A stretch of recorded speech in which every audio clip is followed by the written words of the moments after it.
The Perseverant IAS. तो बात करते हैं साल के अंतिम करंट अफेयर के सेशन को। कल साल बदलेगा, आपका प्रोफाइल वही रहेगा। ठीक है, नए साल में सिर्फ कैलेंडर बदलता है, आपका प्रोफाइल सेम ही रहेगा। इसलिए अपने प्रोफाइल को बदलने के लिए साल भर मेहनत कीजिए और कंटिन्यू प्रयास करते रहिए। और साल 2024 से आपको बीएसएससी का सेट मिलना शुरू हो जाएगा। जिस तरह से करंट अफेयर डेली मिल रहा है, उसी तरह से बीएसएससी का सेट आपको मिलेगा 3 जनवरी से। ठीक है, इस बात को आप याद रखिएगा, वहां से क्वेश्चन लगाइएगा, प्रैक्टिस सेट का पूरा इस्तेमाल कीजिएगा और अपने नॉलेज को इम्प्रूव कीजिएगा। चलिए शुरू करते हैं करंट अफेयर का सेशन। आपका मुकृति नेशनल पार्क है सिलेबस में आपके। अभी आज के करंट अफेयर में यूएन की एक बॉडी है, साल्टन सी है, आईटीबीपी है और पैरामिलिट्री फोर्स के बारे में जानेंगे आज इन इंडिया। ठीक है, ये जो है पैरामिलिट्री फोर्स, इसको भी जानेंगे सेशन के एंड तक। चलिए शुरू करते हैं। पहला question, Mukurthi national park recent in news, where is Mukurthi national park located. बताना है कि नेशनल पार्क आपको पहले भी पढ़ाया है बहुत बार। ठीक है, नेशनल पार्क से क्वेश्चन होता है, इसलिए आपको ध्यान रखना है, नोट करना है। साल में जो भी नेशनल पार्क डिस्कस किया जाता है वही आपके क्वेश्चन पेपर में आता है, ये बात ध्यान में रखिएगा अपने। इसका आंसर बताइए। तमिलनाडु, केरला, तेलंगाना, आंध्र प्रदेश, सारे के सारे साउदर्न रीजन हैं इंडिया के, ये आप जान रहे हैं। तो बताइए कहाँ है ये। तो आंसर क्या है इसका? इसका करेक्ट आंसर है आपका तमिलनाडु। इस बात को आप याद कर लीजिए, नोट कर लीजिए। ठीक है, आंसर मिलाइए। अभी रिसेंटली हुआ ये कि रिसेंट में जो है इस नेशनल पार्क के ऊपर से प्राइवेट हेलीकॉप्टर बहुत देर तक जो है देखा गया, उसके बाद उसकी तलाश जारी है कि हालांकि इस एरिया में ये काफ़ी प्रोहिबिटेड एरिया होता है, इस तरह से नेशनल पार्क के ऊपर से आप किसी तरह की एक्टिविटी नहीं कर सकते हैं, इसीलिए एक कंसर्न था, इसकी जांच हो रही थी और इसीलिए ये जो है आपका न्यूज़ में भी आया। याद रखिएगा कि ये आपका नेशनल पार्क किसका पार्ट है? नीलगिरी बायोस्फीयर रिजर्व का। इस बात को आप नोट कर लीजिए। ये है कहाँ? नीलगिरी प्लेटू पर। और नीलगिरी प्लेटू जो है ट्राई जंक्शन है। ट्राई जंक्शन कहने का मतलब है कि 3 स्टेट जो है यहाँ पर मिलते हैं इस प्लेटू पर। कौन कौन? आपके केरला, कर्नाटका एंड तमिलनाडु। ठीक है, कर्नाटका का साउदर्न पार्ट, तमिलनाडु का आपका नॉर्थ वेस्टर्न पार्ट और केरला का ईस्टर्न पार्ट का ये ट्राई जंक्शन कहलाता है। और यहीं पे नीलगिरी बायोस्फीयर रिजर्व है, ये आप ध्यान में रखिएगा। और यहाँ पर एक चीज़ और ध्यान में रखने वाली ये है कि ये सैंडविच है किसके किसके बीच का? Mudumalai national park and silent valley national park. इससे आप याद रखिएगा कि ये नेशनल पार्क भी आप जान गए। टोटल नेशनल पार्क कहाँ है, कितने हैं इंडिया में? टोटल नेशनल पार्क जो है आपके 106 है। ये पहले भी आपको वीडियो में बताया जा चुका है। और ये बात याद रखिएगा, जो भी नेशनल पार्क ईयरली न्यूज़ में रहता है वही आपके क्वेश्चन पेपर में भी होता है। और 106 नेशनल पार्क है टोटल। 2 अभी जो है रिसेंट में 105 और 106 ये आपको आसाम में बना है। ये दिहांग है, दिहांग नेशनल पार्क। और ये 106 जो है आपका रोमानिया नेशनल पार्क, ये भी आसाम में है। इसको आप ध्यान में रखिएगा। और एक बात और याद रखिए कि इंडिया में सबसे ज़्यादा नेशनल पार्क कहाँ है? तो आपके मध्य प्रदेश में है, एमपी में। टोटल कौन कितने हैं? 9 हैं। ये सब बहुत डिटेल में बताया जा चुका है पहले के वीडियो लेक्चर में करंट अफेयर के। ठीक है, यहाँ से एक चीज़ और याद रखिएगा कि ये आपका यूनेस्को का भी पार्ट है, वर्ल्ड हेरिटेज का। ठीक है, it is a UNESCO world heritage site and was formerly known as Nilgiri tahr national park. ठीक है, क्या कहलाता है? नीलगिरी। इसको एक और नाम से जानते हैं, इस बात को भी आप नोट कर लीजिए, नीलगिरी थार नेशनल पार्क। और ये यूनेस्को का वर्ल्ड हेरिटेज है। वर्ल्ड हेरिटेज क्या है, क्या होता है, ये यहाँ पे बताया गया है आपको। यूनेस्को क्या है? यूएन की स्पेशलाइज्ड एजेंसी है जो बिल्डिंग पीस की काम करती है, किसके through? Through education, through science, through culture. ठीक है, ये सारा आपको याद रखना है। और यूनेस्को के बारे में ये भी बताया गया है कि 16 नवंबर 1945, हेडक्वार्टर न्यूयॉर्क। ये सारी बात आप नोट कर लीजिए, ध्यान में रखिएगा। क्वेश्चन यही सब होता है आपके जीएस के सेक्शन से। किसी साइट को लीगल प्रोटेक्शन दिया जाता है तो वो वर्ल्ड हेरिटेज साइट बन जाता है। ठीक है, किसके थ्रू दिया जाता है? Convention administrated by the UNESCO. Under UNESCO world heritage convention establishment कब हुआ था इसका? 1972। और याद रखिएगा कि यूनेस्को का मुख्यालय कहाँ है? Paris, France. ठीक है, नोट कीजिएगा। इससे पहले क्या बोला था कि न्यूयॉर्क में है क्या, तो माफ़ कीजिएगा, पेरिस फ्रांस में है, ये याद रखिएगा। पेरिस फ्रांस में इसका मुख्यालय है। और यहाँ जो ये इमेज है ये आपके लिए बहुत काम का इमेज है। इसमें देखिए साउथ की सारी माउंटेन रेंज के बारे में आपको दे दिया गया है। एक ही इमेज में बता दिया गया है कि आपके आंध्र प्रदेश में कौन सी पहाड़ियाँ हैं। इससे भी बहुत सारा क्वेश्चन होता है, आप नोट कर लीजिए। तमिलनाडु की बात करें तो जवादी हिल से शुरू कीजिए। जवादी, शिवराय, पंचमलाई, पलानी और वरुशंद हिल सब जो है ये आपके कहाँ है। इसके अलावा भी कुछ है, कार्डमन हिल्स वगैरह, ये जो है आपके सेंटर पॉइंट पे है एकदम, जहाँ आपका केरल और तमिलनाडु मिल रहा है। ये इमेज से आप जो है याद करने की कोशिश कर लीजिएगा, याद कर लीजिएगा, बल्कि क्योंकि यहाँ से क्वेश्चन होता है। ठीक है, आंध्र प्रदेश के माउंटेन रेंज हैं, आपके तमिलनाडु के हैं, उड़ीसा के भी हैं। ठीक है, और इधर केरला और वेस्टर्न घाट के जो भी माउंटेन हिल्स इंपॉर्टेंट है सब इस इमेज में ही आपको दिख जाएगा। ये इमेज आपके लिए एग्जाम पर्सपेक्टिव से इंपॉर्टेंट है। बाकी जो भी बताया गया सारी चीज़ें इंपॉर्टेंट है। चलिए नेक्स्ट क्वेश्चन देखते हैं अपना। नेक्स्ट क्या है? India recently announced that it has provided how much US dollar to the United Nation relief and work agency for Palestinian refugees.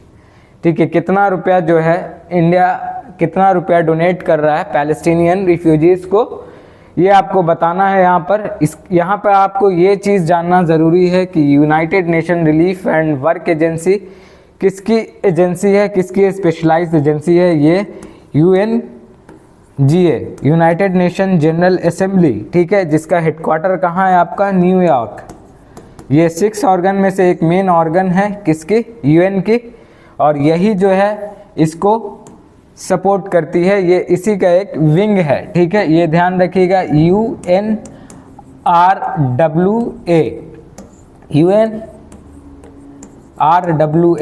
जो है UNGA के थ्रू जो है चलाया जाता है। कब से? साल 1949 से 8 दिसंबर को ये बना था। और इसने ऑपरेशन काम करना शुरू किया था 1950 से। ये पैलेस्टीनियन रिफ्यूजी के लिए रिलीफ का काम करते हैं। इनका हेडक्वार्टर अमान, गाज़ा में है। ये बात आप ध्यान रखिएगा। और इंडिया ने जो आपको अमाउंट दिया है वो काफ़ी बड़ी रकम है, 2.5 मिलियन US डॉलर है। ठीक है, पैलेस्टीनियन रिफ्यूजी के लिए।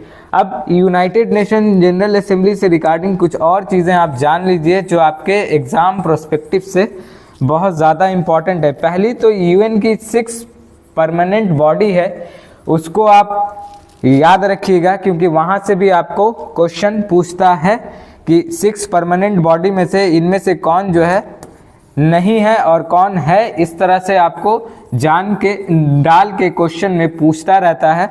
तो आप बेसिक्स अपना क्लियर रखिए तो आपको उतनी प्रॉब्लम नहीं होगी। 6 बॉडी में सबसे पहले आपका यूनाइटेड नेशन जनरल असेंबली हो गया, एक UNGA बोलते हैं इसको। दूसरा है आपका इंटरनेशनल कोर्ट ऑफ जस्टिस। ठीक है, तीसरा है आपका international court of justice, ICJ बोलते हैं, शॉर्ट में ही लिख लीजिए ICJ, international court of justice. World court भी ये कहलाता है, ये जान लीजिए आप। और उसके बाद तीसरी बॉडी आपकी है सेक्रेटेरिएट, SECRETARIAT, सेक्रेटरीट। चौथा है आपका ट्रस्टीशिप काउंसिल है, ट्रस्टीशिप काउंसिल, ठीक है। और पांचवा है आपका सिक्योरिटी काउंसिल, ठीक है। छठा है आपका economic and social council, economic and social council. इसमें याद रखिए कि सभी 5 का जो है आपका न्यूयॉर्क में है हेडक्वार्टर, और एक सिर्फ जो है आपका international court of justice Hague Netherland में है। इस चीज़ को आप ध्यान में रखिएगा, ये इम्पॉर्टेंट है आपके एग्जाम पॉइंट ऑफ व्यू से, इससे क्वेश्चन पूछता है। और इसके बाद जो है एक इम्पॉर्टेंट चीज़ ये है कि सिक्योरिटी काउंसिल के मेंबर जो हैं 5 परमानेंट मेंबर हैं जिनके पास वीटो पावर है, वो भी आप जान लीजिए। इसमें सिक्योरिटी काउंसिल जो है उसके 5 मेंबर परमानेंट है, 5 मेंबर कंट्री जो हैं 5P भी बोला जाता है इनको। ये है आपके रशिया,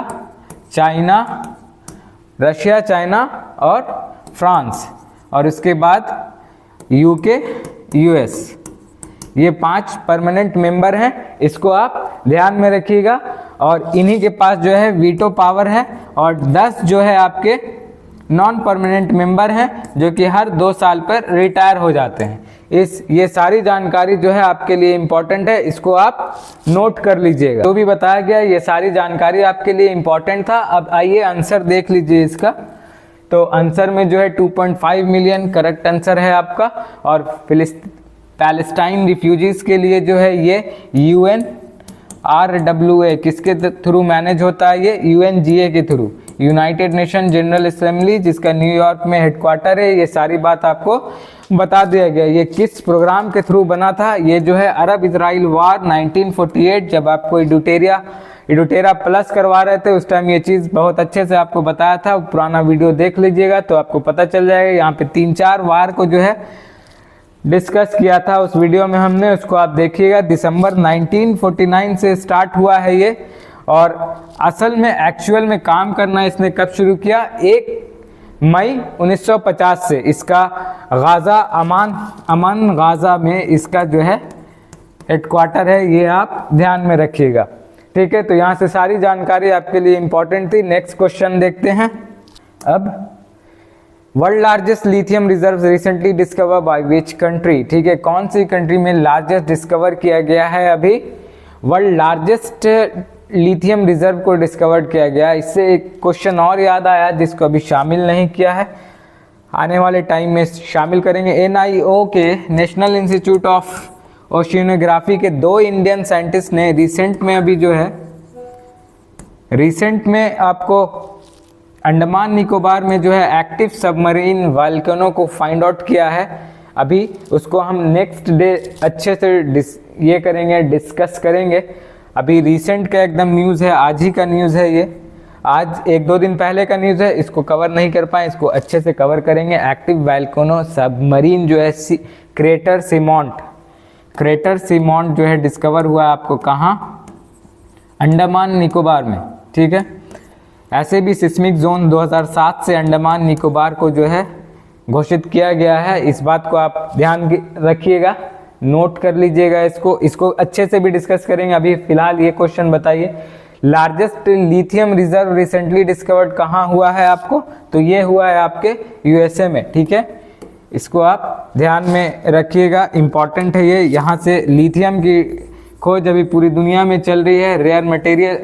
रेयर अर्थ मटेरियल की भी खोज चल रही है, सेमीकंडक्टर की खोज चल रही है। पूरी दुनिया जो है अभी इसी चीज़ की खोज में लगी हुई। The US department of energy recently discover the world largest lithium reserve, California Salton Sea भी आपके लिए इम्पॉर्टेंट हो गया लोकेशन। याद रखिएगा ये कहाँ है, ये रहा आपका अलास्का में है, ये वाले रीजन में है, आपको दिखाया गया। ये तो आप जान ही रहे होंगे, USA है, इसके ऊपर आपके कनाडा है, इसके नीचे आपके मेक्सिको है। ये लोकेशन तो आपको मालूम ही होगा सारा, और नहीं पता है तो मैपिंग के थ्रू याद कर लीजिए। और मैपिंग कैसे पढ़ते हैं ये आपको बताया है बड़े अच्छे तरीके से, पेप्स मेथड से मैपिंग पढ़ते हैं।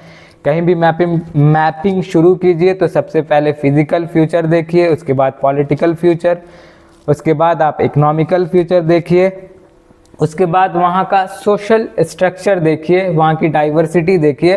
तो लोकेशन आप कभी चाह के भी नहीं भूल पाएंगे, क्योंकि कुछ ना कुछ आपको याद रह ही जाएगा। ठीक है, तो ये याद रखिए कि लिथियम रिजर्व कैलिफोर्निया यूएसए में मिला है आपको। आगे बढ़ते हैं और नेक्स्ट क्वेश्चन अपना देखते हैं।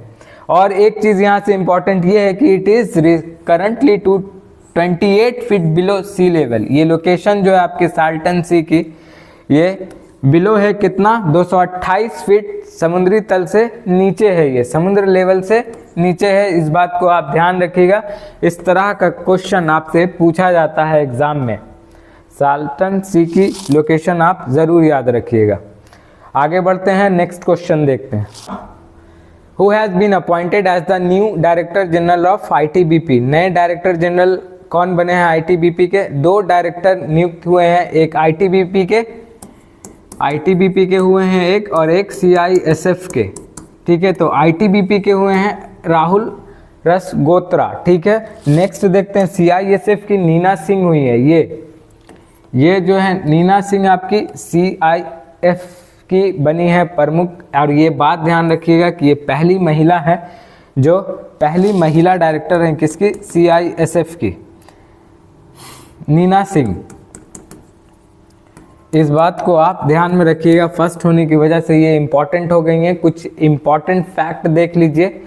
The security force which handle different threat in India are classified into 3 main force है आपकी, जो हर तरह के खतरे से निपटने के लिए रेडी रहती है, हर तरह की थ्रेट से डिफेंस करने के लिए। ध्यान दीजिए कि डिफेंस करने के लिए एक्टिव रहती है। एक इंडियन आर्म फोर्स हो गई, पारा मिलिट्री फोर्स, और उसके बाद सेंट्रल आर्म्ड फोर्स। बारी बारी से देख लीजिए सबको। इन इंडियन आर्मी के बारे में आपको पहले भी सारे चीफ के बारे में आपको बताया जा चुका है, प्रीवियस वीडियो देखिएगा तो आपको पता चलेगा। इंडियन आर्मी, इंडियन नेवी और इंडियन एयरफोर्स, इन तीनों के बारे में बहुत अच्छे तरीके से बताया गया है आपको पहले के वीडियो में। आप अगर देखिएगा, नोट किए हुए होंगे तो आपको याद आ रहा होगा।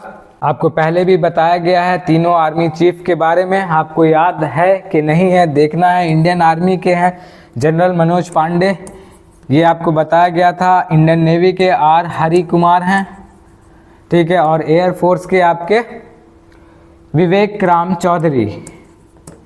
ठीक है, ये सारा चीज़ आपको पहले ही बताया गया है, आपको याद होना चाहिए, क्योंकि कभी कभी डायरेक्ट यहाँ से क्वेश्चन बनता है। अब पारा मिलिट्री फोर्सेस के बारे में, यहाँ पे आपने तीनों आर्मी के बारे में, इंडियन आर्म फोर्स के बारे में जाना, 3 विंग। उसके बाद पारा मिलिट्री फोर्सेस के बारे में जानिए। द लिस्ट ऑफ पारा military force of India is given below.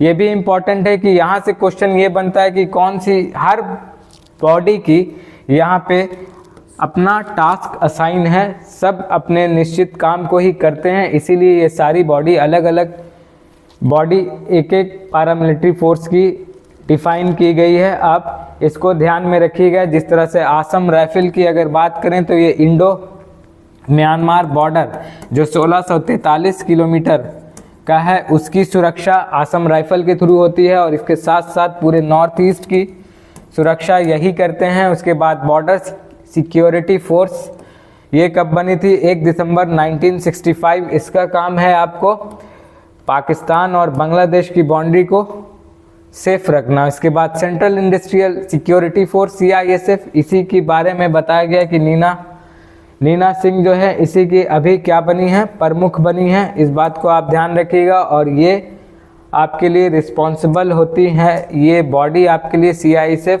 Z+ security, Z security, X security सब जो है यहीं से निकलता है। ये बात भी आप ध्यान में रखिएगा नॉलेज के लिए आपके। Central reserve police force CRPF 1949। और एक बात और ध्यान में रखिए कि पहले ये 1939 तक पुलिस इन इंटरनल सिक्योरिटी थी, उसके बाद 1949 CRPF एक्ट के तहत जो है ये इस्टेब्लिश की गई।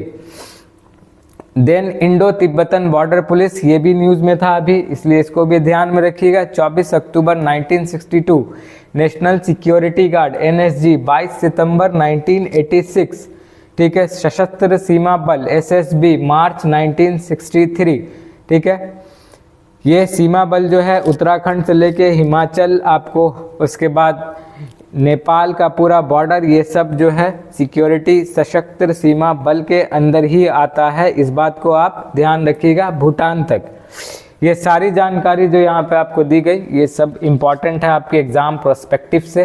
ठीक है, आगे बढ़ते हैं और आज का क्वेश्चन ले लेते हैं, मेंस प्रैक्टिस जो आप कर रहे हैं उसके लिए। और देखिए, नए साल की तरह उम्मीद करते हैं कि क्वेश्चन आपके लिए नया नहीं होगा। ये चीज़ आप पहले भी सुना होगा, व्हाट इज इलेक्ट्रॉनिक सॉइल। अभी जो है स्वीडन के रिसर्चर ने ये नई तकनीक लाया है इलेक्ट्रॉनिक सॉइल का, तो वो आपको जानना है। थोड़ा माइनिंग कीजिए, रिसर्च कीजिए, देखिए क्या है, लिखिए, लिखकर सबमिट कीजिए इस नंबर पे। ठीक है, 1 साल के बाद फिर मिलेंगे आपसे इसी नए सेशन के साथ। Thank you.